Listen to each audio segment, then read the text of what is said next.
Al pensar en la Segunda Guerra Mundial, solemos imaginar a los grandes comandantes aliados, Eisenhower, Montgomery, Patton en el oeste y Zhukov, Rokossovsky y Konev en el este.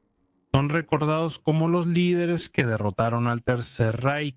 ¿Te has preguntado qué opinaban los alemanes de estos generales? En informes capturados, diarios e interrogatorios posteriores a la guerra, los oficiales alemanes a menudo daban evaluaciones brutalmente honestas de sus oponentes. A algunos los descartaron como aficionados que solo dependían de la industria y los números. Algunos admitieron ser expertos en engaño y maniobra. Muchos se burlaban de Eisenhower viéndolo más como político que soldado. Decían que Montgomery era demasiado cauteloso, que no estaba dispuesto a correr riesgos. Temían la agresividad de Patton, lo llamaban imprudente pero innegablemente peligroso. Y en el este describían a Zhukov como brutal e implacable, a Rokossovsky como un profesional tranquilo con un don para la planificación y a Konev como un estratega flexible que podía adaptarse rápidamente a los campos de batalla cambiantes. Estas no son las historias del libro de texto que normalmente escuchamos. Son las opiniones crudas y sin filtro de los generales y soldados alemanes que se enfrentaron a ellos en batalla. Y como verán, sus opiniones revelan mucho más que simple respeto u odio. Revelan cómo era realmente estar al otro lado del campo de batalla frente a los hombres que comandaban el esfuerzo bélico aliado. Antes de comenzar con el video, por favor no olvides dejar un like. Realmente ayuda mucho al video y a mí. Me tomó semanas armarlo, revisando archivos, libros y memorias para reunir la información. Gracias a todos por el apoyo.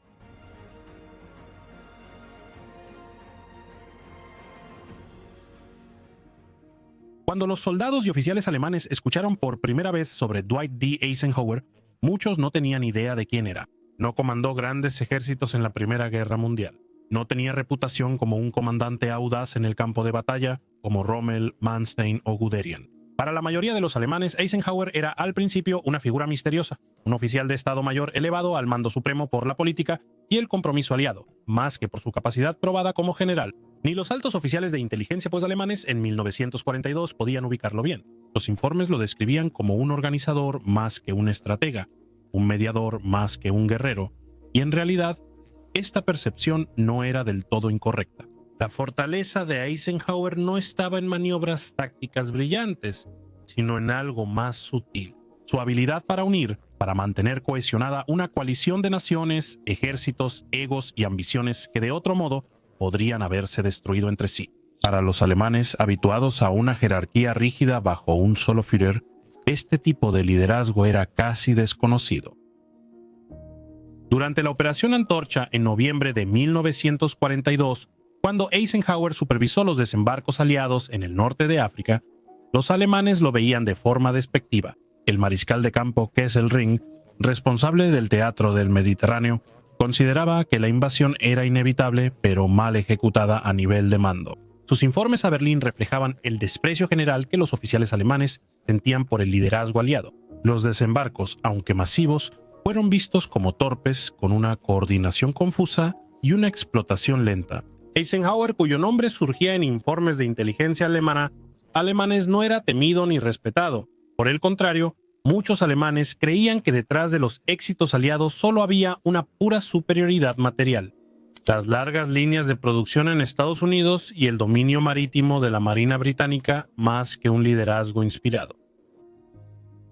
Sin embargo, mientras avanzaba la campaña en el norte de África, las percepciones cambiaron. Eisenhower, pese a su inexperiencia, se adaptó rápido. Enfrentó las lealtades divididas francesas, la cautela británica y la inexperiencia estadounidense. La inteligencia alemana, al analizar el mando aliado después de la caída de Túnez en mayo de 1943, admitió que los estadounidenses habían madurado mucho más rápido de lo esperado. El nombre de Eisenhower ya se asociaba firmemente con esta resistencia inesperada. Para Rommel y quienes pelearon en África, su rival táctico era Montgomery, pero Eisenhower, al liderar el teatro de operaciones, simbolizaba la maquinaria aliada que avanzaba y aprendía gradualmente. Los alemanes, que se enorgullecían de su profesionalismo, empezaron a notar que Eisenhower no era simplemente un nombramiento político. Demostraba que podía mantener unida una alianza que Hitler aseguraba se rompería. La invasión de Sicilia en julio de 1943 profundizó esta impresión. Los oficiales alemanes en Sicilia y el sur de Italia, como el general Hans Huber y Albert Kesselring, estaban asombrados por la magnitud y la coordinación del asalto aliado. Una vez más, el nombre de Eisenhower apareció en sus informes, no como un gran estratega, sino como el hombre capaz de orquestar vastos ejércitos y flotas en múltiples frentes. Fue aquí donde los alemanes empezaron a distinguir entre la brillantez táctica y el liderazgo estratégico. Eisenhower quizá no maniobraba divisiones con el arte de un Manstein, pero podía movilizar naciones enteras. Esto, en los ojos de hombres como Kesselring, era algo mucho más peligroso. Cuando fue la invasión de Normandía en junio de 1944, la opinión alemana sobre Eisenhower ya había cambiado mucho. El mariscal de campo von Rundstedt, el comandante en jefe del oeste, sabía que la invasión llegaría, pero subestimó la capacidad de Eisenhower para coordinar operaciones de engaño, logística y supremacía aérea a tal escala. La operación Overlord no fue, a ojos de los alemanes, obra de un solo genio, pero sí fue una obra maestra de organización, algo que pocos en Berlín creían que los aliados fueran capaces de lograr. Después de los desembarcos, cuando los contraataques alemanes fracasaron y los aliados enviaron cada vez más hombres a la cabeza de playa, los oficiales alemanes reconocieron con amargura que el liderazgo de Eisenhower, aunque indirecto, fue decisivo. Logró manejar a subordinados como Montgomery, Bradley y Patton, pese al intenso odio entre ellos, algo que los alemanes apenas podían entender. Para ellos, la imagen de Hitler gritando a sus generales y prohibiendo las retiradas era la realidad del mando supremo. Eisenhower, en contraste, parecía calmado, diplomático, dispuesto a escuchar, pero firme cuando había que tomar decisiones. Para los prisioneros alemanes y oficiales interrogados, esto fue revelador. Una de las evaluaciones más sorprendentes vino del general Günther Blumentritt, quien después de la guerra describió a Eisenhower como un mediador militar de primer nivel. Dijo que los alemanes no lo temían como táctico, pero lo respetaron por unir a los aliados, y que esa cualidad fue quizá más decisiva que su genio en batalla. El general Siegfried Westphal, quien sirvió bajo las órdenes de Rommel, dijo prácticamente lo mismo. Eisenhower era un estadista más que un comandante, pero en ese papel fue indispensable. Sin él, la coalición pudo haber colapsado. Con él, ganó la guerra. Esto no significa que los oficiales alemanes siempre lo elogiaron. Muchos seguían despreciando su falta de experiencia directa en combate. El propio Rundstedt, cuando fue interrogado en 1945, comentó que Eisenhower no era un soldado en el sentido verdadero y que nunca dio la impresión de ser un gran comandante, pero también admitió que la habilidad política de Eisenhower no tenía igual y que esa habilidad quizá era más vital que el genio operacional en el contexto de una guerra mundial librada por una vasta coalición. En la batalla de las Ardenas en diciembre de 1944, los alemanes volvieron a enfrentar al mando aliado bajo Eisenhower. Hitler había creído que una contraofensiva dramática en las Ardenas rompería la unidad aliada, que Eisenhower no sería capaz de controlar a sus subordinados conflictivos y que el pánico se propagaría por las líneas estadounidenses. Eisenhower afrontó la crisis con calma y determinación. Delegó la autoridad de manera efectiva, confió en sus comandantes y mantuvo la cohesión general. Los oficiales alemanes capturados durante la batalla se sorprendieron de lo rápido que los estadounidenses se recuperaron, de la rapidez con la que se movieron los refuerzos y de lo unida que permaneció la respuesta aliada. Lo que logró el Eisenhower durante esas semanas no fue una maniobra táctica sorprendente, sino la gestión constante de hombres, material y moral bajo una presión enorme.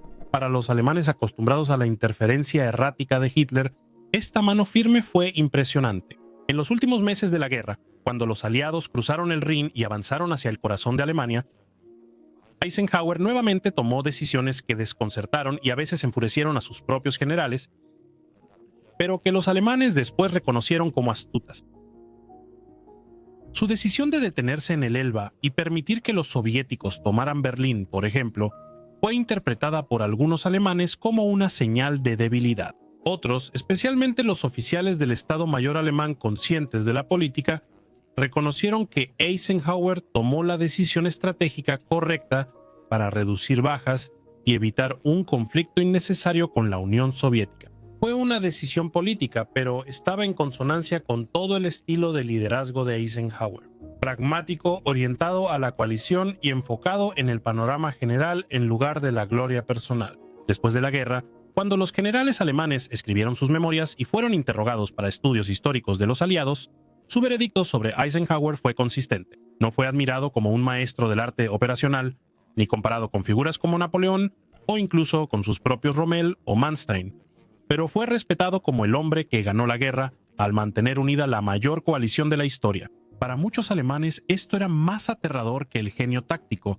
porque significaba que todas sus esperanzas de explotar divisiones entre los aliados habían sido en vano. Eisenhower les negó la única oportunidad que creían salvaría a Alemania: el colapso de la unidad aliada. Para los soldados alemanes comunes, Eisenhower seguía siendo un nombre distante. Conocían a Patton, cuyo estilo agresivo los aterrorizaba, y a Montgomery, cuyas ofensivas metódicas soportaban. Eisenhower, en cambio, era la figura en segundo plano, el comandante supremo cuya presencia se sentía no por órdenes gritadas en el campo de batalla, sino por la marea implacable de hombres, máquinas y suministros que se les venía encima. Incluso entre estos soldados comunes había un reconocimiento a regañadientes, como dijo un prisionero en 1940: este Eisenhower debe ser un gran hombre, de lo contrario los estadounidenses y los británicos nunca pelearían tan bien juntos. Así, el veredicto alemán sobre Eisenhower era completo. No le temían como oponente en el campo de batalla, pero lo respetaban como el arquitecto de la victoria aliada. Era a sus ojos menos un general que un estadista con uniforme, menos un táctico que un constructor de coaliciones. Pero fue precisamente esta cualidad la que lo hizo formidable. Para los alemanes, que veían a su propio líder destruir alianzas y alejar a posibles socios, el éxito de Eisenhower fue una lección amarga. Y al final, fue esta lección la que más importó: que las guerras no siempre se ganan con la maniobra más brillante, sino con la habilidad paciente de mantener unidos a hombres y naciones en una causa común. Si Eisenhower era respetado por los alemanes como el estadista que mantuvo unida a la coalición aliada, George S. Patton era temido como el guerrero que representaba la forma estadounidense de hacer la guerra. Entre todos los comandantes aliados, ninguno provocó tanta fascinación, respeto y temor entre los oficiales y soldados alemanes como Patton. Su nombre se mencionaba con una mezcla de admiración y alarma, y para muchos alemanes, él era el único general aliado que podía compararse con sus propios grandes comandantes. Eisenhower simbolizaba la diplomacia, mientras Patton encarnaba audacia, agresividad y velocidad, cualidades muy valoradas por los alemanes. La reputación de Patton entre los alemanes comenzó en el norte de África. Al principio, la inteligencia alemana apenas lo registró. Los estadounidenses eran vistos como aficionados, mal entrenados, mal dirigidos y propensos al pánico, como en el paso de Kasserine en febrero de 1943. Pero cuando Patton tomó el mando del segundo cuerpo después de ese desastre, el cambio fue inmediato y dramático. Los informes alemanes notaron con sorpresa que los estadounidenses, que parecían vacilantes y torpes, de repente se volvieron agresivos y disciplinados. El propio Rommel observó la diferencia, comentando en su diario que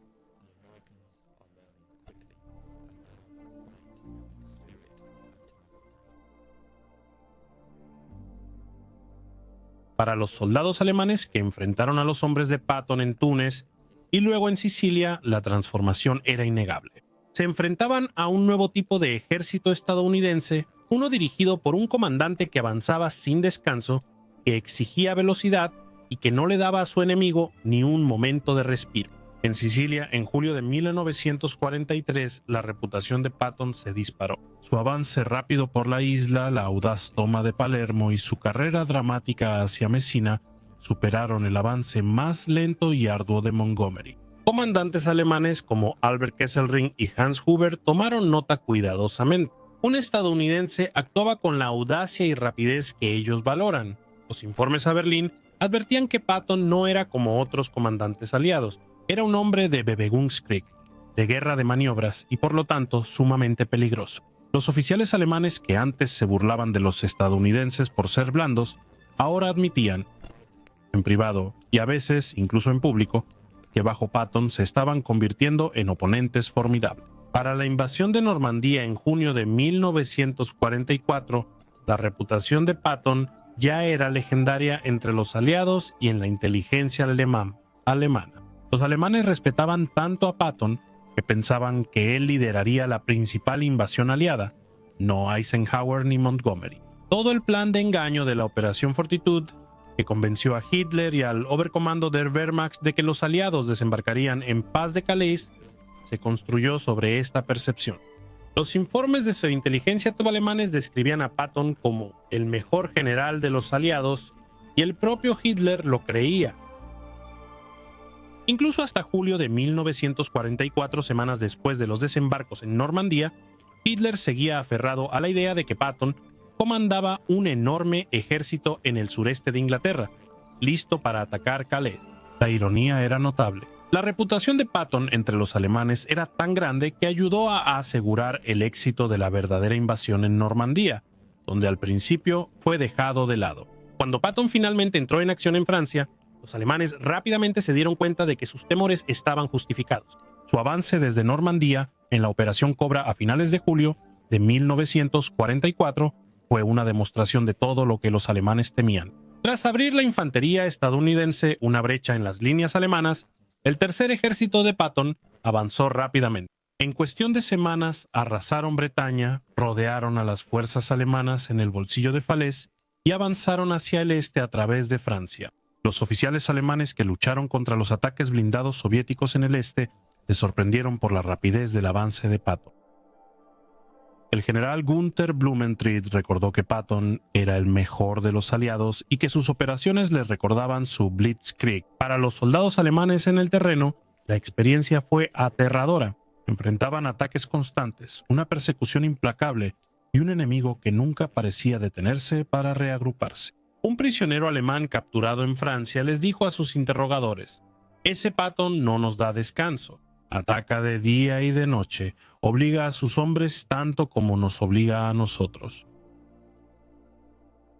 En la campaña de Lorena, en el otoño de 1944, el estilo agresivo de Patton volvió a mostrarse, aunque el terreno y el clima lo ralentizaron. Oficiales alemanes como el general Hermann Balck, comandante del grupo de ejércitos G, destacaron fortalezas y debilidades de Patton. Respetaban su agresividad, pero también reconocían que su impaciencia a veces lo llevaba a batallas costosas, como en Metz. Sin embargo, incluso aquí reconocieron que su presión implacable los desgastó. Balck luego admitió que la negativa de Patton a dejar descansar o retirarse a su ejército generó presión constante sobre las defensas alemanas, forzándolas a luchar sin pausa. Los alemanes, que habían construido su propia reputación al principio de la guerra por su espíritu ofensivo incesante, no pudieron evitar reconocer en Patton a un espíritu afín, alguien que usaba sus propios métodos en su contra. La reputación de Patton entre los alemanes se confirmó especialmente durante la batalla de las Ardenas en diciembre de 1944, cuando Hitler lanzó su ofensiva. Su objetivo era dividir a los aliados y sembrar el caos. Los alemanes sabían que la clave del éxito era el tiempo, tomar la iniciativa, mantenerla y evitar que los aliados se reagruparan. Pero Patton arruinó el plan. En una de las maniobras más notables de la guerra, Patton giró su tercera armada al norte con poca anticipación y liberó la sitiada Bastogne. Los oficiales alemanes apenas podían creer la rapidez con la que actuó. El general Hasso von Manteuffel, quien comandó el quinto ejército Panzer durante la ofensiva, dijo después que Patton era el mejor de ustedes y que su rápida reacción selló el destino del ataque alemán. Para hombres como Monteuffel, que se enorgullecían de la maniobra rápida y la flexibilidad, el contraataque de Patton fue una demostración devastadora de que los estadounidenses habían dominado precisamente esas cualidades. Oficiales alemanes interrogados tras la guerra siempre pusieron a Patton en la cima de comandantes aliados respetados. Blumentritt lo llamó un hombre nacido para la guerra. Westphal dijo que era el único general aliado que temían. Incluso Rundstedt, que normalmente despreciaba más sus oponentes, admitió que Patton era audaz, poco convencional e implacable. Lo comparaban no con Montgomery o Bradley, a quienes veían como predecibles, sino con sus propios grandes generales de maniobra, hombres como Guderian, Rommel y Manstein. Este era el mayor cumplido que podían dar. Para los soldados alemanes comunes, la reputación de Patton era igual de fuerte. Era famoso por su extravagancia, pistolas de perla y discursos agresivos, incluso entre los hombres de las filas. La propaganda a veces se burlaba de él, retratándolo como una caricatura de la arrogancia estadounidense, pero debajo de la burla había miedo. Patton era el enemigo incansable que los perseguía por ríos, pueblos y bosques, sin darles tiempo para descansar ni reagruparse. Para los soldados agotados por años en el frente oriental, enfrentarse al tercer ejército de Patton era revivir los peores días de las ofensivas soviéticas, pero ahora en el oeste, donde esperaban encontrar alivio. En la ofensiva final hacia Alemania en 1945, el tercer ejército de Patton continuó avanzando con una velocidad asombrosa. Cruzaron el Rin, liberaron vastas extensiones de territorio y avanzaron profundamente hacia el corazón del Reich. Los oficiales alemanes, al ver el colapso de su patria, reconocieron la ferocidad del avance de Patton. Un oficial capturado al final de la guerra supuestamente dijo: Patton fue el único que nos combatió como nosotros a otros. Él entendía la guerra como nosotros. Esto más que nada explica la visión alemana sobre Patton. Él no era cauteloso, no era burócrata, no era un político vestido de uniforme. Era un guerrero, imprudente a veces, sí, pero siempre avanzando, siempre buscando la batalla, siempre presionando el ataque. Después de la guerra, cuando los generales alemanes escribieron sus memorias, el nombre de Patton aparecía una y otra vez. No siempre admiraban sus métodos, pero lo respetaban. Veían en él las cualidades que más valoraban: velocidad, audacia, agresividad, la voluntad de atacar con fuerza y rapidez. En Patton reconocían un reflejo de sí mismos y por eso le temían. Enfrentarse a Patton era enfrentarse al propio espíritu de la Blitzkrieg vuelto en su contra. Y para el ejército alemán, esa fue quizá la ironía más amarga de todas. Si Patton era el general aliado al que los alemanes más temían, entonces Bernard Law Montgomery era al que más despreciaban y a menudo ridiculizaban, pero también respetaban a regañadientes. Para los alemanes, Montgomery representaba un estilo de mando muy diferente al de Patton. Él era lento donde Patton era rápido, metódico donde Patton era audaz, cauteloso donde Patton era atrevido. Estas cualidades que frustraban a sus colegas aliados lo hacían formidable ante los alemanes. Reconocían que su cautela significaba menos errores. Su preparación metódica hacía que sus ofensivas fueran más difíciles de detener una vez que comenzaban, y su insistencia en una fuerza abrumadora aseguraba que, cuando atacaba, lo hacía de manera decisiva. Los alemanes conocieron a Montgomery por primera vez en el norte de África en 1942. Hasta entonces, el octavo ejército británico había sido golpeado una y otra vez por el Afrika Korps de Erwin Rommel. Para los oficiales alemanes, los británicos parecían indecisos, mal coordinados y sin el ímpetu ni rapidez que enorgullecía a la Wehrmacht. Pero cuando Montgomery tomó el mando del octavo ejército en agosto de 1942, el cambio pronto se hizo evidente. La inteligencia alemana interceptó sus órdenes y notó su énfasis en la moral, la disciplina y la planificación cuidadosa. El propio Rommel escribió en su diario que los británicos ahora están comandados por un hombre nuevo y que su espíritu ha mejorado. Esto se evidenció en la batalla de Alam el Halfa, donde Montgomery evitó maniobras arriesgadas, mantuvo su posición y detuvo la última ofensiva de Rommel en África. Los oficiales alemanes, habituados a errores británicos, se sorprendieron por la nueva firmeza del mando. En octubre de 1942, en el Alamein, Montgomery consolidó su reputación. Para los soldados alemanes que enfrentaron al octavo ejército en el desierto, la batalla fue distinta a los confusos encuentros anteriores. Los británicos reunieron gran cantidad de artillería, tanques y tropa. Atacaron metódicamente ola tras ola sin perder la cohesión. Rommel, enfermo en ese momento y obligado a dejar la batalla a sus subordinados, admitió después que Montgomery había planeado y ejecutado una operación sólida y profesional. El general Fritz Billing, jefe de Estado Mayor de Rommel, observó que la fortaleza de Montgomery no era el genio, sino la minuciosidad. No dejó nada al azar. Los soldados alemanes que sobrevivieron a El Alamein recordaban el aterrador poder de fuego aliado y el avance implacable de las tropas británicas. Puede que no admiraran el estilo de Montgomery, pero respetaban la manera en que lograba la victoria. Cuando los combates llegaron a Sicilia e Italia en 1943, la opinión alemana sobre Montgomery se volvió más compleja. Notaron su tendencia a ser lento y deliberado. En Sicilia su avance fue lento, mientras Patton llegó rápido a Palermo y Messina. Oficiales alemanes como Albert Kesselring, comandante de las fuerzas del Eje en Italia, concluyeron que Montgomery era confiable pero predecible.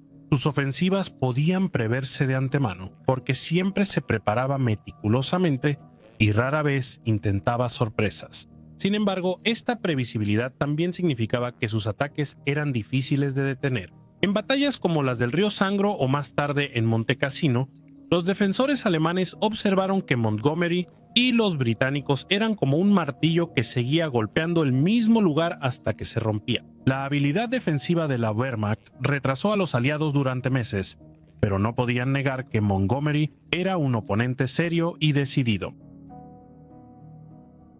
Fue en Normandía en 1944 cuando las opiniones alemanas sobre Montgomery se volvieron más directas. Desde los primeros días de la campaña, los alemanes se dieron cuenta de que Montgomery estaba al mando general de las fuerzas terrestres aliadas. Analizaron su estilo a fondo. Para generales como Gerd von Rundstedt y Erwin Rommel, pronto fue evidente que Montgomery no era de avances repentinos. Su batalla por Caen en particular los frustró. Durante semanas lanzó asaltos masivos contra las divisiones Panzer alemanas alrededor de la ciudad. Operaciones Epsom, Charnwood, Goodwood. Los comandantes alemanes pensaban que lo habían detenido y que fracasaba, pero pronto notaron un patrón. Montgomery buscaba inmovilizar a los alemanes, obligarlos a usar sus reservas y agotar sus divisiones blindadas en batallas defensivas. El general Heinrich Eberbach, comandante del Grupo Panzer Oeste alemán, admitió que las operaciones de Montgomery, aunque costosas, debilitaron tanto a las divisiones Panzer que no pudieron resistir la ofensiva estadounidense al oeste. Los oficiales alemanes solían burlarse de Montgomery, llamándolo el general cauteloso o de los materiales. Notaron que insistía en tener una potencia de fuego abrumadora antes de avanzar.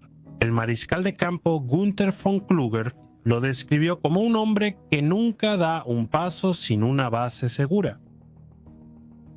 Para un ejército famoso por su audacia e improvisación, Montgomery resultaba lento y metódico. Sin embargo, incluso von Klug admitió que su cautela lo hacía peligroso porque evitaba desastres. A diferencia de otros colegas aliados, Montgomery nunca tuvo una derrota catastrófica. Para los alemanes, eso ya era impresionante. Uno de los ejemplos más claros de la frustración alemana con Montgomery se dio durante la Operación Goodwood en julio de 1944. Los británicos lanzaron un asalto blindado masivo al este de Caen, apoyados por el bombardeo aéreo más grande visto hasta ese momento en la campaña. Las divisiones Panzer alemanas, incluyendo la 21A Panzer y la primera división SS Panzer Leibstandarte, fueron lanzadas a la batalla. Tras intensos combates detuvieron el avance británico y los comandantes alemanes se jactaron del fracaso de Montgomery. A largo plazo, la batalla cumplió su propósito. Fijó a los blindados alemanes, impidiendo que se movieran al oeste para contrarrestar la ofensiva de Patton.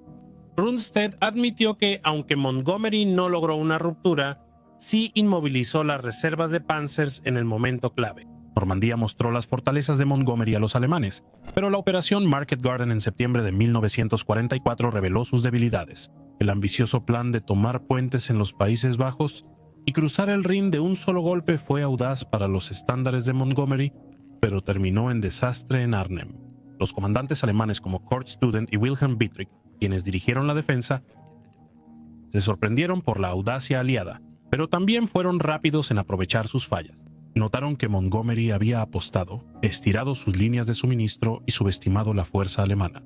Las fuerzas aerotransportadas británicas sufrieron una derrota costosa. Los oficiales alemanes lo llamaron sombríamente la locura de Montgomery. Sin embargo, incluso aquí, algunos admitieron que el plan, si hubiera tenido éxito, podría haber terminado la guerra meses antes. Fue una de las raras ocasiones en que Montgomery se apartó de su estilo cauteloso y los alemanes le hicieron pagar por ello. En los últimos meses de la guerra, Montgomery volvió a su enfoque metódico. Sus operaciones en Renania a principios de 1945, Veritable Plunder, fueron asaltos masivos y abrumadores que aplastaron las defensas alemanas. Los oficiales alemanes las llamaron golpes de martillo. No había sutileza ni delicadeza, solo poder abrumador. Para aquellos que alguna vez lucharon en las campañas fluidas de 1940 y 1941, era un contraste amargo. La Wehrmacht, agotada y diezmada, ya no podía maniobrar. Frente a las ofensivas contundentes de Montgomery, solo podían retirarse. El general Walter Wenck dijo después que el método de Montgomery era el del material. Utilizó sus recursos para desgastarnos. Ante esa fuerza, el ingenio no sirvió. Para los soldados alemanes, Montgomery no era tan temido como Patton. Inspiraba menos temor porque su estilo de guerra era lento y predecible, pero sabían que una vez que su ejército comenzaba a avanzar, era casi imposible detenerlo. Los interrogatorios a prisioneros revelaron que muchos soldados alemanes consideraban que las ofensivas británicas bajo Montgomery eran de las más difíciles porque combinaban bombardeos de artillería implacables con ataques de infantería tenaces. Un soldado de la 12ª División Panzer SS recordó el horror de enfrentarse a la artillería británica en César. Era como si la tierra se abriera y nos tragara. No podíamos movernos, no podíamos respirar. Los Tommies avanzaron tras su fuego como un muro. Después de la guerra, los generales alemanes dieron opiniones mixtas sobre Montgomery. Rundstedt lo descartó por ser poco imaginativo, pero admitió que era confiable. Blumentritt lo llamó el más cauteloso de los aliados, pero también el menos propenso a fracasar. Bailyn dijo que Montgomery no era brillante, pero sí sólido, y siempre aseguraba el éxito. Para quienes valoraban la audacia, estos cumplidos eran a medias, pero mostraban cómo los alemanes veían a Montgomery. No lo admiraban como admiraban a Patton. No le temían como temían al Ejército Rojo, pero lo respetaban como a un profesional que nunca perdía, que entendía el valor de la preparación y que, a su manera deliberada, los fue desgastando. Al final, Montgomery fue para los alemanes lo que fue para muchos de sus propios aliados. Un irritante, un hombre cuya arrogancia y lentitud eran exasperantes, pero cuyos resultados no podían negarse. Él representaba un estilo de guerra ajeno a la tradición alemana, pero efectivo con los vastos recursos disponibles. Enfrentarse a Montgomery era enfrentarse a la fuerza aliada, aplicada metódicamente hasta que no quedara nada por resistir. Y en ese sentido, los alemanes sabían que él era, a su manera, un enemigo formidable. En 1943, en el norte de África, los alemanes conocieron a Bradley, quien estaba bajo el mando de Eisenhower y junto a Patton. La mayor atención se centró en Patton, cuyo liderazgo agresivo destacó de inmediato. Bradley parecía más callado, más reservado y menos carismático, pero los informes de inteligencia alemanes señalaron que era eficaz y organizado. Lo llamaban el tranquilo, un hombre que prefería dejar que otros se llevaran los reflectores, pero que tras bambalinas se aseguraba de que las operaciones funcionaran sin problemas. Durante la campaña de Sicilia, Bradley lideró el segundo cuerpo. Los oficiales alemanes notaron su preparación y coordinación en los ataques. Notaron que no desperdiciaba vidas imprudentemente. El general Alberto Kesselring comentó que los estadounidenses bajo el mando de Bradley mostraban paciencia y firmeza, avanzando paso a paso. Esto contrastaba fuertemente con el estilo audaz de Patton. Para los alemanes, parecía una división de roles. Patton proporcionaba los ataques agresivos mientras que Bradley ejercía la presión constante. Mientras los aliados se preparaban para Normandía, la importancia de Bradley creció. Le asignaron el mando del primer ejército estadounidense para la invasión. Los alemanes esperaban que Patton lo liderara. Creían que Patton comandaba un grupo de ejércitos en el sureste de Inglaterra por las operaciones de engaño aliadas. El bajo perfil de Bradley benefició a los aliados. El día D, cuando los estadounidenses desembarcaron en las playas de Omaha, Utah, fue Bradley quien dirigió el esfuerzo. Los informes alemanes de Omaha registraron la ferocidad del asalto estadounidense y más tarde supieron que Bradley había considerado retirarse en un momento debido a las fuertes bajas. Para los soldados alemanes, lo más notable fue la persistencia de los estadounidenses ese día, resistiendo pese a la masacre. Luego reconocieron que el liderazgo sereno de Bradley estabilizó la invasión en su momento más crítico. En las semanas posteriores al día D, los alemanes vieron más del estilo de Bradley. Dirigió el lento avance estadounidense a través de los setos de Normandía, una campaña que los alemanes combatieron ferozmente con su infantería experimentada y divisiones Panzer. Los comandantes alemanes vieron que los estadounidenses de Bradley aprendían rápido. Al principio eran inexpertos en el terreno de Boucher, pero pronto desarrollaron tácticas como tanques con cortadores de setos, mejor coordinación entre artillería e infantería y apoyo aéreo cercano. El mariscal de campo Günther von Kluge notó que los estadounidenses eran aficionados en junio, pero profesionales en julio. Esta adaptación, supervisada por Bradley, impresionó a los alemanes. El avance en Saint-Lô en julio de 1944 fue uno de los mayores logros de Bradley. La Operación Cobra desató un bombardeo aéreo masivo, seguido de un asalto terrestre que destrozó las defensas alemanas. Los supervivientes alemanes lo calificaron de apocalíptico. Los pueblos se perdieron bajo bombardeos y las divisiones Panzer fueron destruidas. El general Fritz Bierlein de la división Panzerleiter recordó que su división fue destruida desde el aire antes de iniciar la batalla. Admitió que el asalto estadounidense coordinado por Bradley fue devastadoramente efectivo. A ojos alemanes, esto no era el brillo de la guerra de maniobras, era el peso aplastante de un poder de fuego abrumador, organizado y dirigido con una eficiencia tranquila. Tras Cobra, Bradley lideró el nuevo 12º Grupo de Ejércitos, la mayor formación estadounidense en la guerra. Esto lo puso a cargo de millones de hombres, más de lo que había sido todo el mando de Eisenhower en el norte de África. Los oficiales alemanes comprendieron que Bradley no era solo un comandante, sino una figura clave en el avance aliado. Su estilo seguía siendo discreto. Rara vez buscaba la gloria personal, prefiriendo coordinar a sus subordinados. Para los alemanes esto lo hacía menos visible, pero poco a poco se dieron cuenta de que él era el hombre que orquestaba el esfuerzo bélico estadounidense en el terreno. Una evaluación alemana clave sobre Bradley ocurrió durante el Bolsón de Falaise en agosto de 1944. Los aliados rodeaban al séptimo ejército alemán, que buscaba escapar desesperadamente. Las decisiones de Bradley fueron controvertidas.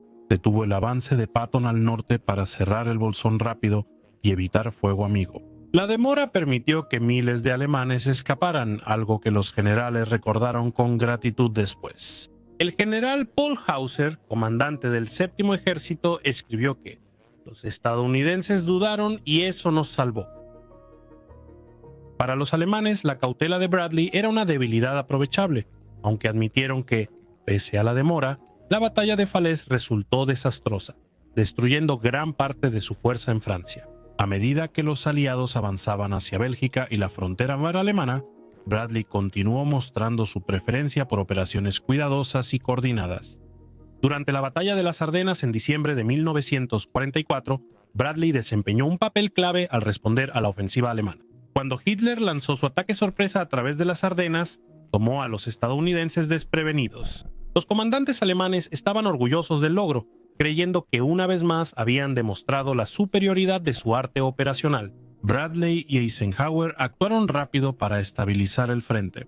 Coordinó la defensa de Bastonia y las contraofensivas que finalmente cerraron la saliente. Oficiales alemanes admitieron después que, aunque la sorpresa inicial fue de ellos, la recuperación estadounidense fue rápida y decidida. El general Hasso von Manteuffel, uno de los comandantes alemanes en la saliente, señaló que los estadounidenses se recuperaron con una rapidez notable. Lo que impresionó a los alemanes sobre Bradley durante la ofensiva fue su calma bajo presión. Mientras algunos comandantes estadounidenses entraron en pánico, Bradley mantuvo la compostura. Confió en el poder de fuego abrumador, reorganizó sus unidades y contraatacó cuando el clima mejoró y la fuerza aérea aliada regresó. Los oficiales alemanes notaron que la fortaleza de Bradley estaba en su firmeza, no en maniobras dramáticas. No perdió la cabeza cuando se enfrentó a una crisis. Esta era una cualidad que los alemanes valoraban, aunque no lo admiraban de la misma manera que a Patton. Cuando los aliados cruzaron el Rin en 1945 y avanzaron hacia Alemania, Bradley comandaba un frente enorme. Los soldados alemanes que los enfrentaron calificaron el ataque como imparable. La artillería y ataques aéreos destruyeron pueblo tras pueblo, seguidos de infantería y blindados. El general Walter Wenck recordó que los estadounidenses al mando de Bradley luchaban con determinación casi mecánica. Nada era sutil, pero no podían detenerlos. Para los soldados alemanes, Bradley era menos conocido que Patton, pero sentían su liderazgo diariamente. Tras la guerra, los generales alemanes dieron elogios modestos a Bradley. Lo llamaron sólido, competente y un hombre que evitaba cometer errores. Blumentritt lo describió como un general que dejaba que su fuerza hiciera el trabajo. Bayerlin señaló que Bradley no era brillante, pero sí confiable. No eran elogios entusiastas, pero mostraban el respeto alemán por su firmeza. Reconocieron que había comandado los mayores ejércitos estadounidenses sin catástrofes y que su liderazgo sereno fue clave en la victoria aliada. Para muchos soldados alemanes, Bradley era un desconocido. Conocían a Patton, conocían a Montgomery, pero el nombre de Bradley rara vez estaba en sus labios. Sentían su presencia en el avance estadounidense, la artillería implacable y los números abrumadores. En ese sentido, Bradley era como la guerra misma, impersonal, constante, imparable. Los alemanes veían a Bradley como el ejemplo del estilo de guerra estadounidense. No era un genio ni un líder extravagante, sino un administrador tranquilo y eficiente de vastos recursos. Él representaba el poder industrial, metódico y abrumador de los Estados Unidos. Enfrentar a los ejércitos de Bradley era una derrota lenta pero segura. Aunque rara vez lo admiraban, los alemanes no podían negar que bajo su mando, los ejércitos estadounidenses avanzaban hacia la victoria final. Para la mayoría de los soldados alemanes, Charles de Gaulle no fue una figura de campo de batalla durante la guerra. Era un nombre, una voz radial desde Londres, símbolo de desafío. En 1940, tras la caída de Francia en 6 semanas, de Gaulle era casi desconocido. Había sido un general de bajo rango y poca reputación, pero al huir a Gran Bretaña y llamar a los franceses a resistir, los alemanes lo notaron enseguida. Para Hitler y sus propagandistas, de Gaulle era una molestia que hablaba de la resistencia francesa mientras Francia estaba ocupada por Alemania. La propaganda alemana presentaba a de Gaulle como traidor, títere británico y alguien que abandonó a su país. Buscaron restar importancia, pero el hecho de atacarlo en discursos y prensa mostraba que era tomado en serio. Temían que su llamado inspirara una resistencia continua, y de hecho así fue. Las fuerzas de la Francia Libre, que organizó en el norte de África y luego en Europa, simbolizaron el orgullo francés. Y los alemanes nunca pudieron silenciar su voz en la guerra. Los soldados alemanes quedaron impresionados por la determinación de las tropas de la Francia Libre al enfrentarlas en el norte de África en 1942 y 1943. Muchos oficiales alemanes admitieron que no esperaban que los franceses se recuperaran tan rápido de la humillación de 1940.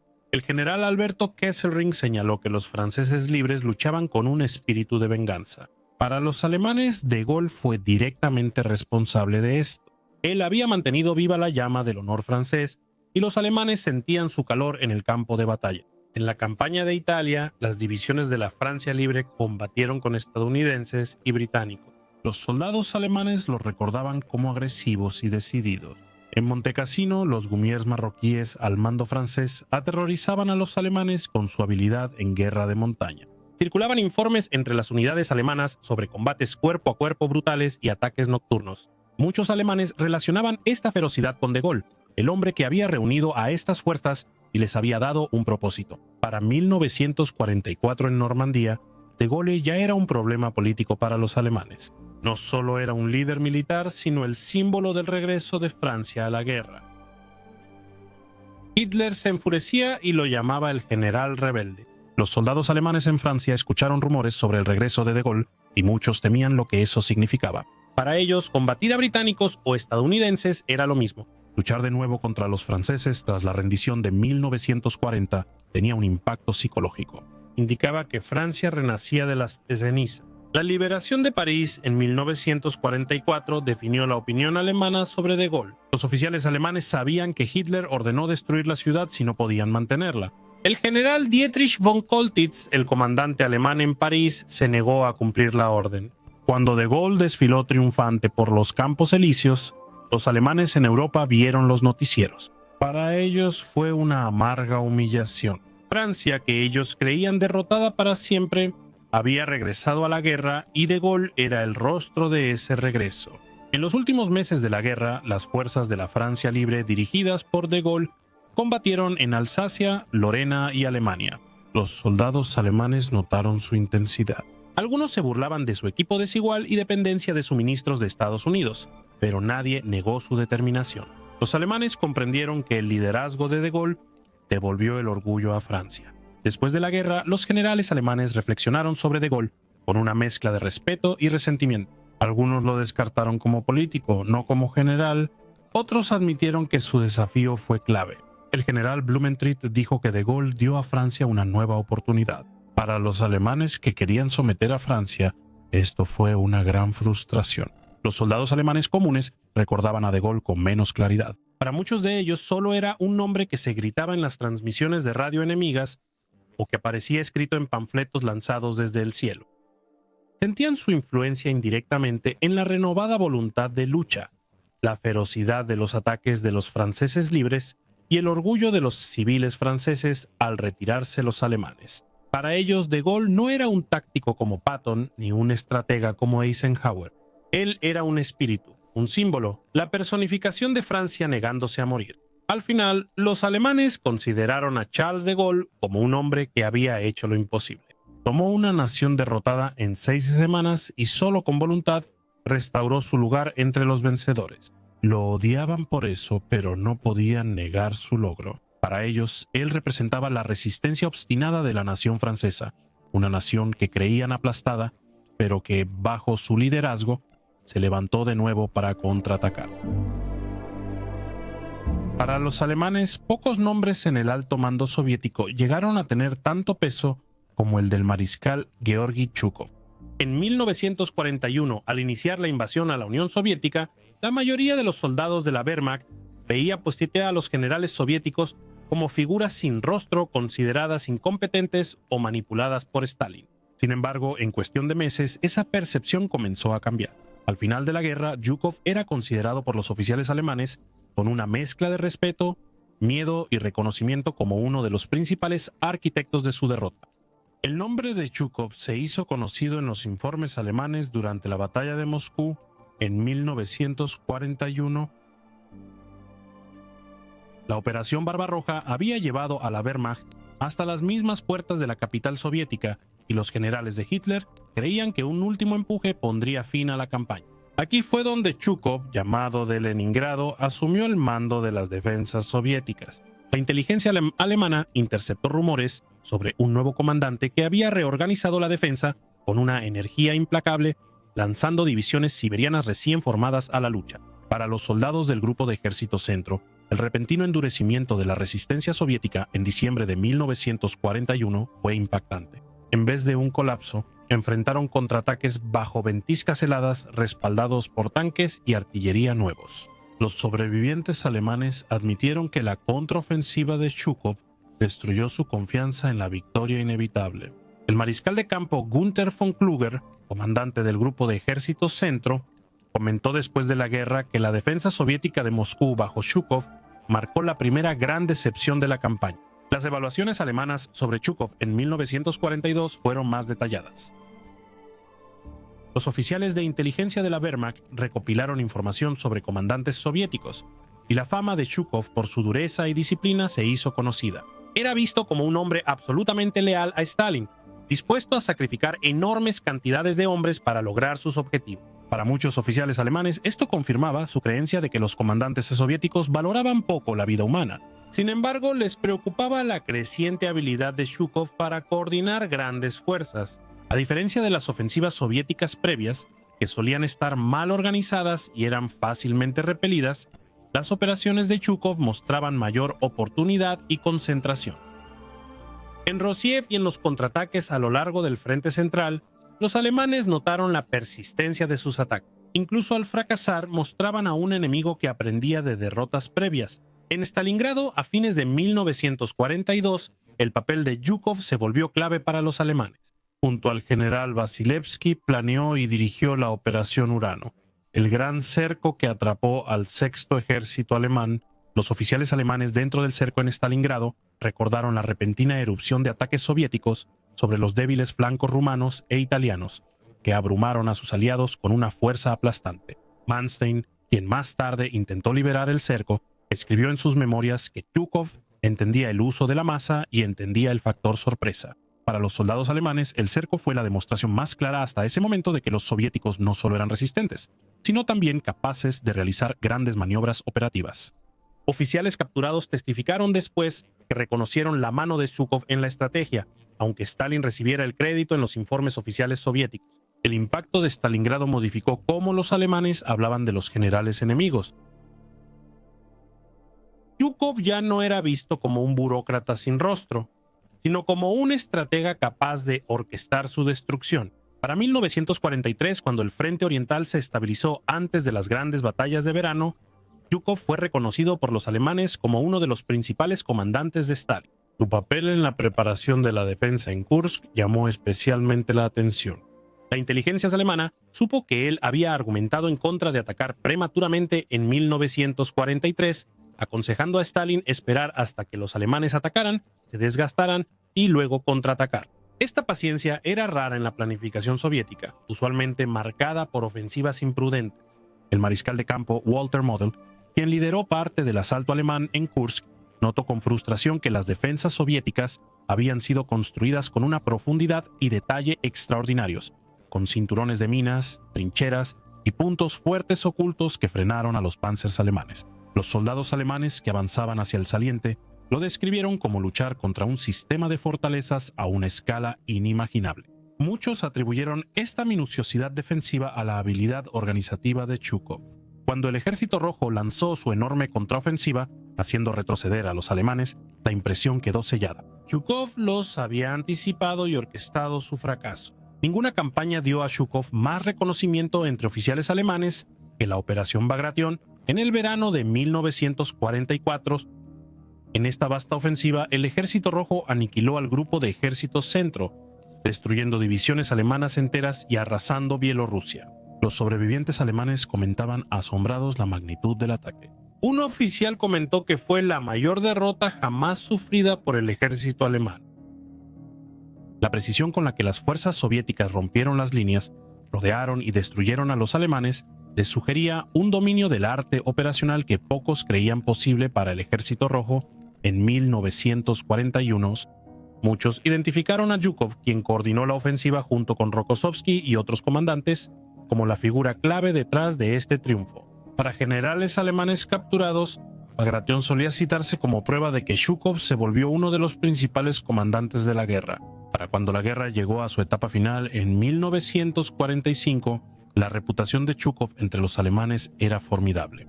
Mientras dirigía el asalto a Berlín, los oficiales y soldados alemanes hablaban de su tenacidad. Describían oleadas de ataques de artillería e infantería que parecían interminables, desgastando a los últimos defensores del Reich. Algunos se burlaban del uso soviético de la fuerza numérica, pero otros admitían que Zhukov coordinó la batalla urbana más grande de la historia con determinación. El general Helmut Weidling, comandante alemán en Berlín, admitió que el mando de Zhukov garantizó la rápida caída de la ciudad pese a la resistencia alemana. Para los soldados atrapados en las ruinas, el avance del Ejército Rojo con Zhukov parecía una marea imparable.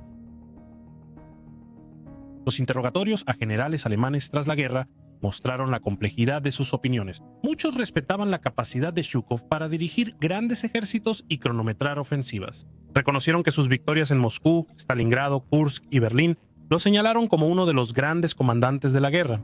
Al mismo tiempo, criticaron su dependencia de los ataques masivos y las grandes bajas, contrastándolo con los generales alemanes que se enorgullecían de la maniobra y la economía de fuerzas. Incluso estas críticas mostraban cierta admiración a regañadientes. Zhukov había logrado resultados, y eso era lo importante. Para los soldados alemanes comunes, el nombre de Zhukov a menudo llegó a simbolizar al alto mando soviético en sí mismo. Pocos lo conocían, pero muchos oían su nombre en rumores e informes.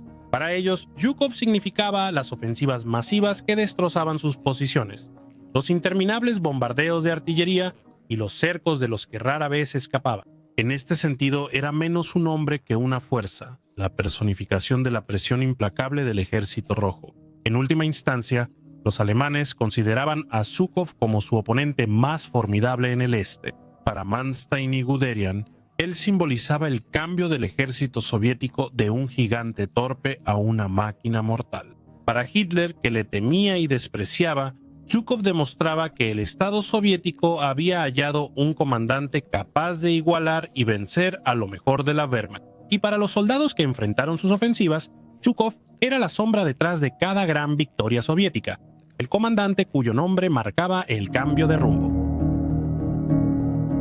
Si Zhukov era el nombre más asociado con las ofensivas soviéticas en la mente de los alemanes, entonces Konstantin Rokossovski era recordado como el comandante que combinaba tenacidad con una precisión tranquila que impresionaba incluso a sus enemigos. Generales y oficiales alemanes capturados mencionaban frecuentemente a Rokossovski como uno de los líderes soviéticos más capaces, llegando a compararlo favorablemente con Zhukov. A los alemanes él les parecía menos brutal, más mesurado y quizá más naturalmente talentoso en la maniobra.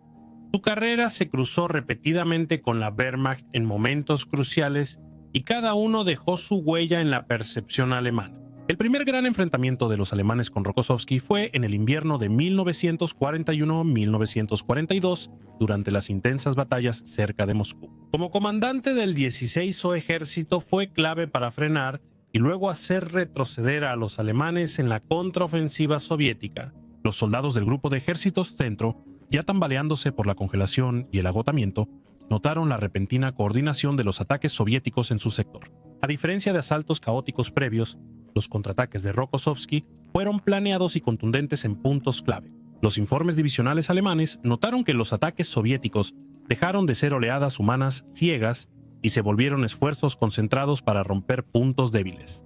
Esta impresión aumentó por la capacidad de Rokossovski de mantener la presión pese a las grandes pérdidas. Aunque los oficiales alemanes veían las operaciones soviéticas como torpes y costosas, admitían que comandantes como Rokossovski aprendían rápido. Para finales de 1942, la reputación de Rokossovski entre los alemanes había crecido significativamente. Como comandante del Frente del Don en Stalingrado, fue clave en la Operación Urano, que cercó al Sexto Ejército alemán.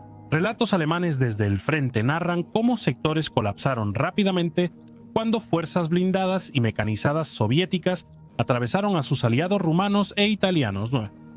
Para los alemanes dentro del cerco de Stalingrado, la coordinación del cerco fue asombrosa. Algunos admitieron después que habían subestimado la capacidad soviética para planear una operación de ese tipo. El mariscal de campo von Manstein, encargado de montar un intento de rescate, escribió después que Rokossovski había ejecutado su papel con una habilidad operativa considerable. Para los generales alemanes esto no fue el derroche imprudente de vidas que antes esperaban de los comandantes soviéticos, sino un golpe cuidadosamente preparado contra los eslabones más débiles del frente del eje. En Kursk, en 1943, el nombre de Rokossovski volvió a aparecer en los informes alemanes. Como comandante del Frente Central, defendió la cara norte del saliente contra el 9º Ejército del mariscal de campo Model. Los alemanes esperaban lograr una ruptura con sus pesados tanques Tigre y una artillería masiva, pero Rokossovski había preparado un sistema defensivo extraordinario en profundidad.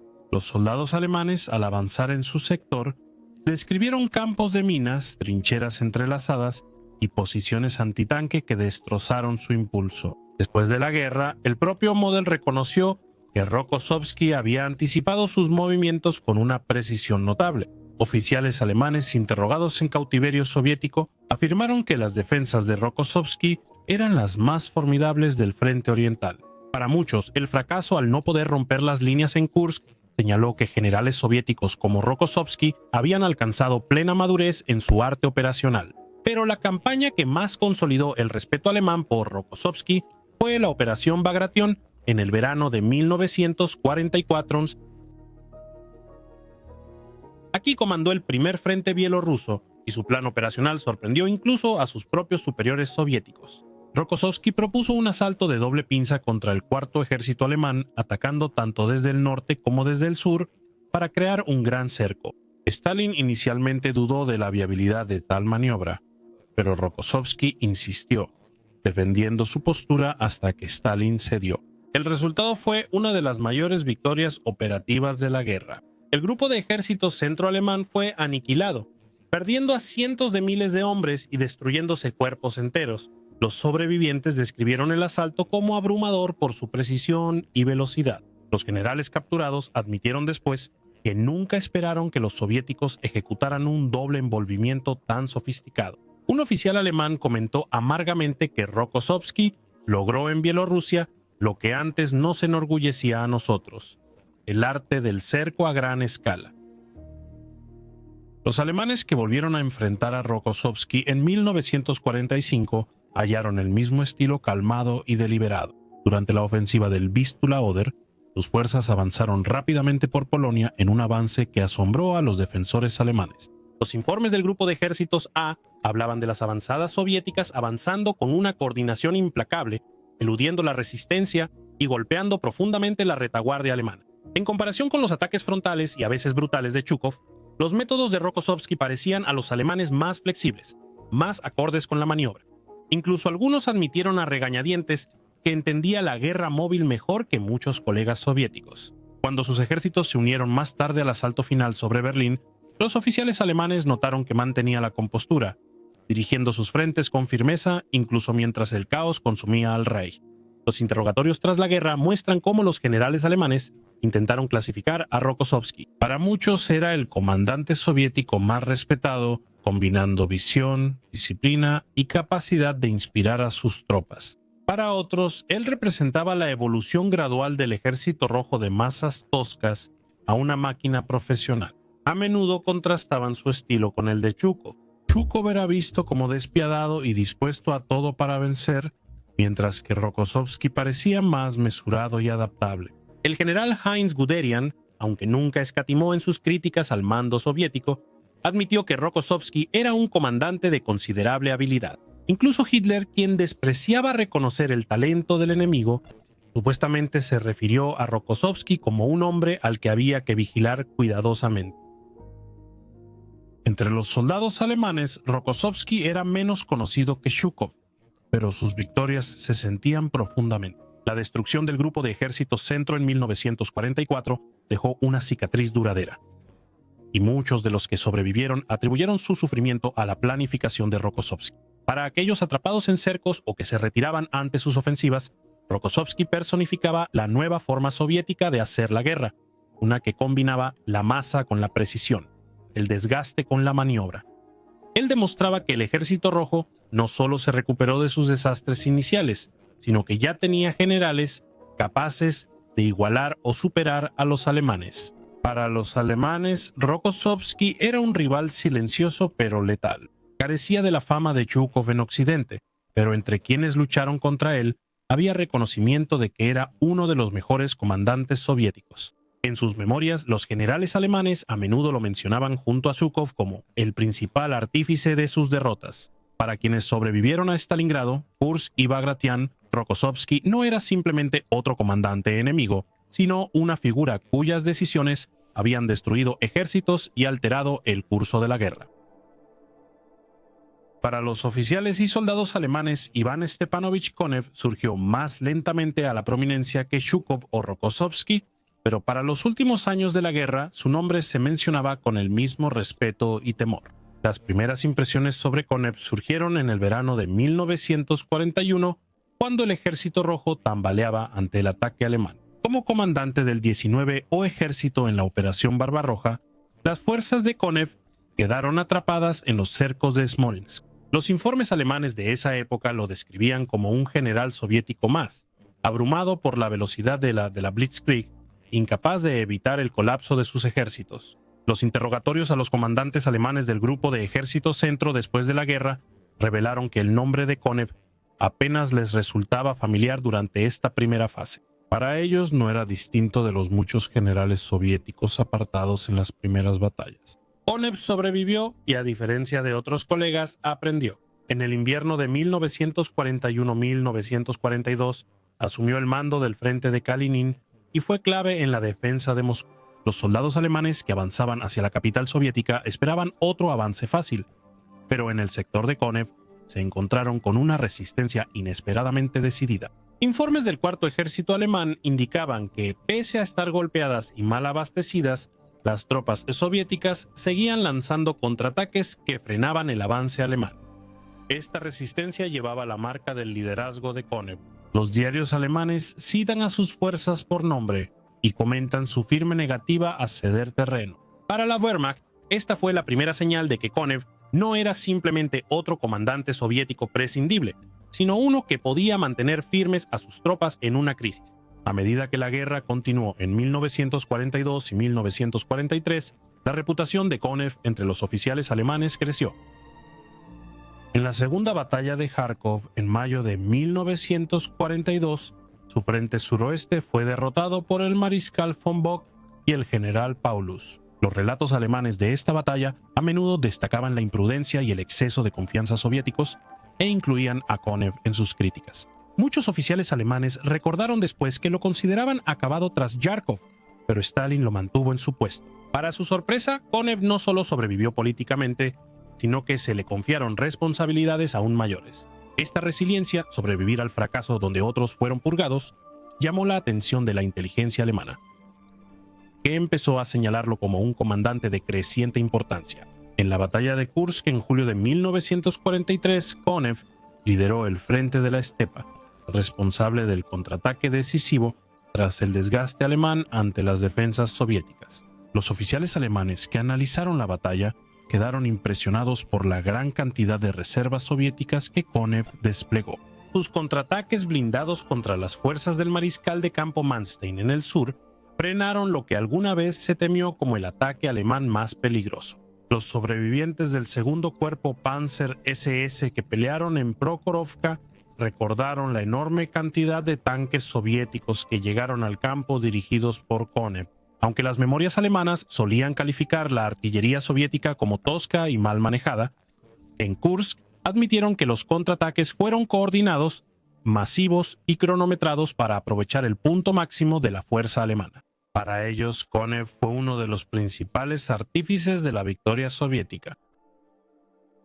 Desde 1944, las ofensivas de Konev lo volvieron para los alemanes de figura marginal a amenaza principal. En la gran ofensiva del Dnieper a los Cárpatos y la operación Lvov-Sandomiersk, en 1944 sus ejércitos aplastaron al grupo de ejércitos norte de Ucrania. Relatos alemanes de la campaña narran el colapso de sus líneas ante continuos asaltos soviéticos, con fuerzas blindadas avanzando en Galitzia y el sur de Polonia. Los sobrevivientes comentaban con amargura la rapidez y coordinación del avance soviético, resaltando que las fuerzas de Konev dominaban las operaciones en profundidad que antes los alemanes creían exclusivas. El mariscal Walter Model, que intentó estabilizar el frente, reconoció que Konev ejecutó la ofensiva con gran maestría, combinando un poder de fuego abrumador y rápida explotación. Para los generales alemanes, esto fue una revelación aleccionadora. Los soviéticos ya tenían líderes capaces de dirigir campañas como sus mejores comandantes. La reputación de Konev entre los alemanes aumentó aún más en 1945 durante la ofensiva del Vístula-Oder. Su primer frente ucraniano avanzó por Polonia en una ofensiva relámpago que sorprendió a los alemanes. Los informes del grupo de ejércitos A describieron el colapso de sectores enteros, mientras las fuerzas de choque de Konev evitaban los puntos fuertes y se adentraban profundamente en la retaguardia alemana. Los sobrevivientes compararon su avance con la Blitzkrieg de 1940, pero ahora los roles se habían invertido. Los generales alemanes admitieron luego que quedaron atónitos por la precisión con la que Konev cronometraba sus ataques, lanzándolos en pleno invierno cuando menos lo esperaban. Un oficial comentó en cautiverio que Konev volvió nuestros propios métodos en nuestra contra. Para cuando la guerra llegó a Alemania, Konev era uno de los nombres más temidos en los círculos de la Wehrmacht. Durante el asalto final a Berlín, él comandó el flanco sur del ataque soviético. Los defensores alemanes advirtieron la rivalidad entre Konev y Zhukov, quienes competían por capturar la ciudad. A los alemanes atrapados en el caos, les daba igual qué comandante soviético rompiera primero las líneas. Ambos presionaban sin descanso. En interrogatorios tras la guerra, algunos generales alemanes admitieron que consideraban a Konev el más flexible, capaz de maniobrar y usar fuerza bruta. La captura de Dresde y su avance hacia Checoslovaquia demostraron aún más su capacidad para dirigir operaciones a gran escala, incluso mientras el Reich se desmoronaba. Al comparar a Konev con Chukov y Rokossovski, los oficiales alemanes a menudo lo colocaban en la misma categoría de comandantes soviéticos altamente competentes. Reconocieron que había superado fracasos iniciales y se había convertido en un estratega de considerable habilidad.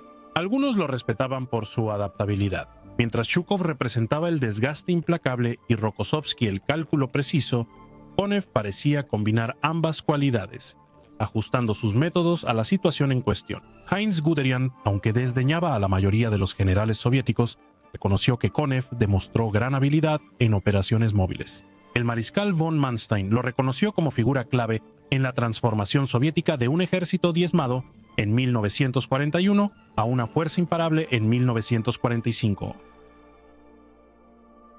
Entre los soldados alemanes comunes, el nombre de Konev se asoció con ofensivas implacables que no les daban respiro.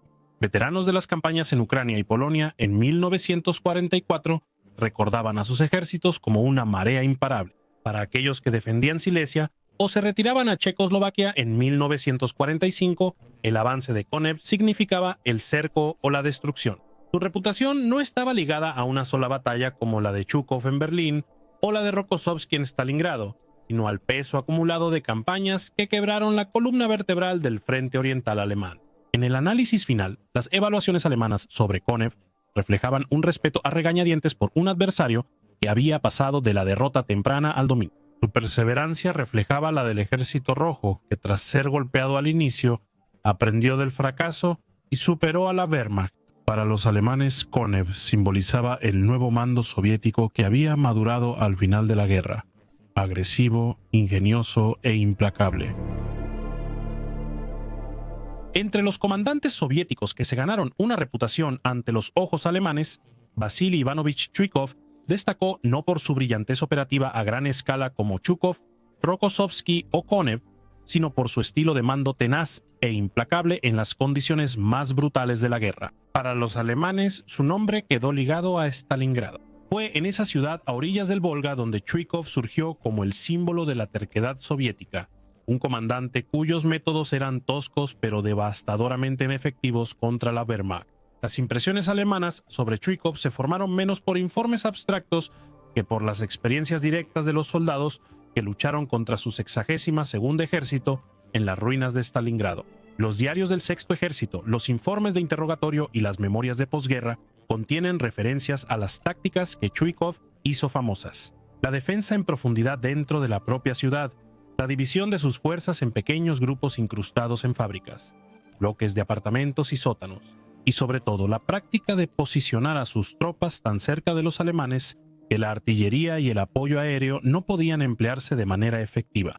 Oficiales alemanes admitieron después que este método, lo que el propio Chuikov llamaba abrazar al enemigo, neutralizó gran parte del abrumador poder de fuego de la Luftwaffe, forzando la batalla a una brutal lucha cuerpo a cuerpo donde las ventajas alemanas en maniobra y coordinación se vieron reducidas. Dice, los soldados alemanes en primera línea apenas conocían a Chuikov, pero sufrían sus métodos. Relatos de los infantes de las divisiones de infantería 71 y 94 describen la pesadilla de luchar en las fábricas de Stalingrado, donde las tropas soviéticas emergían de repente de túneles ocultos o sótanos, atacando a quemarropa antes de volver a desaparecer entre las ruinas. Los comandantes alemanes se quejaban de que sus hombres eran diezmados en una batalla donde el avance era en metros, no kilómetros. Para ellos, esta obstinada resistencia parecía irracional, pero luego entendieron que era parte de una estrategia deliberada bajo el mando de Chuikov.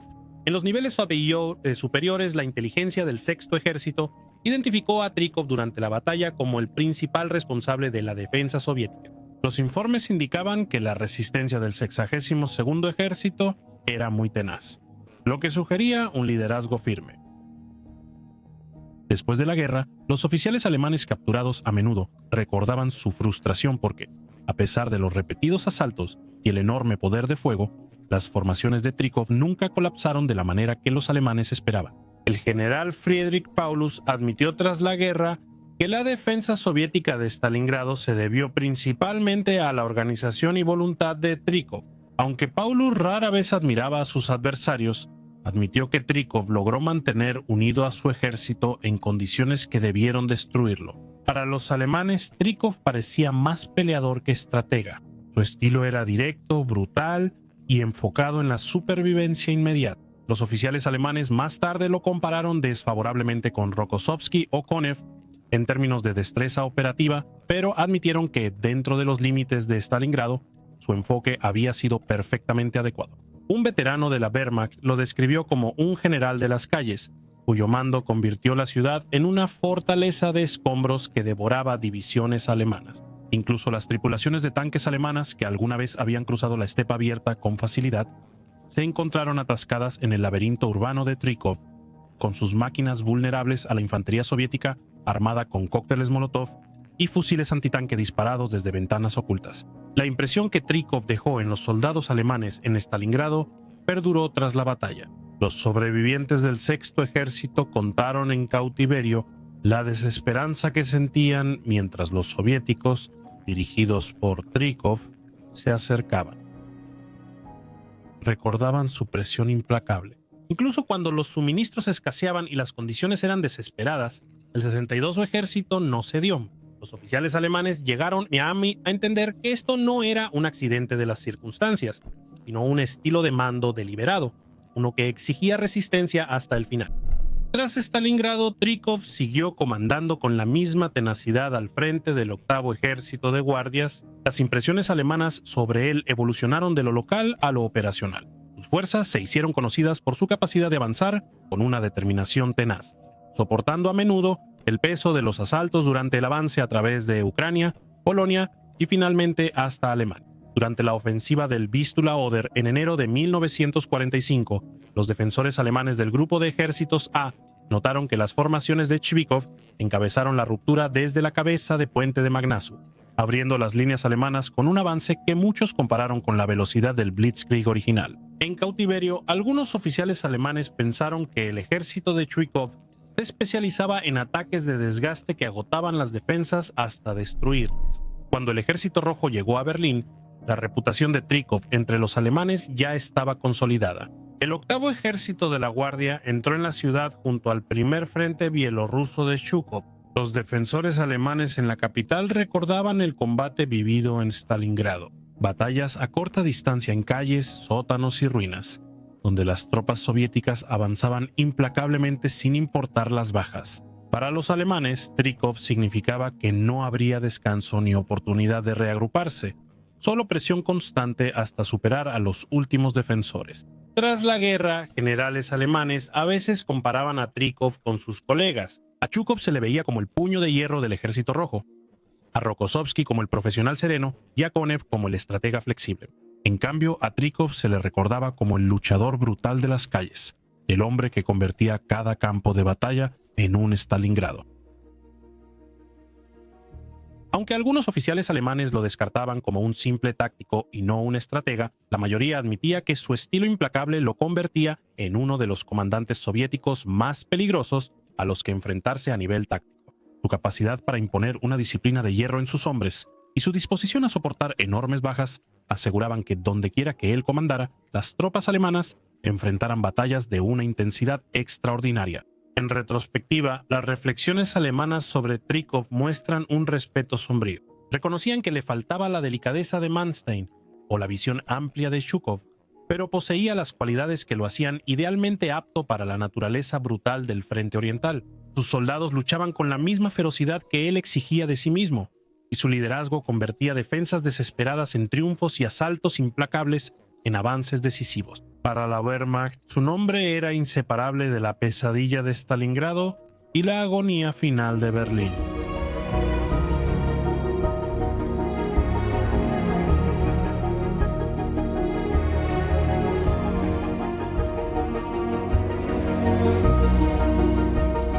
Eso nos lleva al final del episodio de hoy. ¿Qué opinas? ¿Crees que los alemanes fueron justos al juzgar a los generales aliados o tienes otra opinión? Déjame saber tus pensamientos en los comentarios abajo. Siempre disfruto leer tus opiniones. Suscríbete y activa la campanita para no perderte la próxima exploración sobre la verdadera historia de la Segunda Guerra Mundial. Gracias por ver y nos vemos en el próximo video.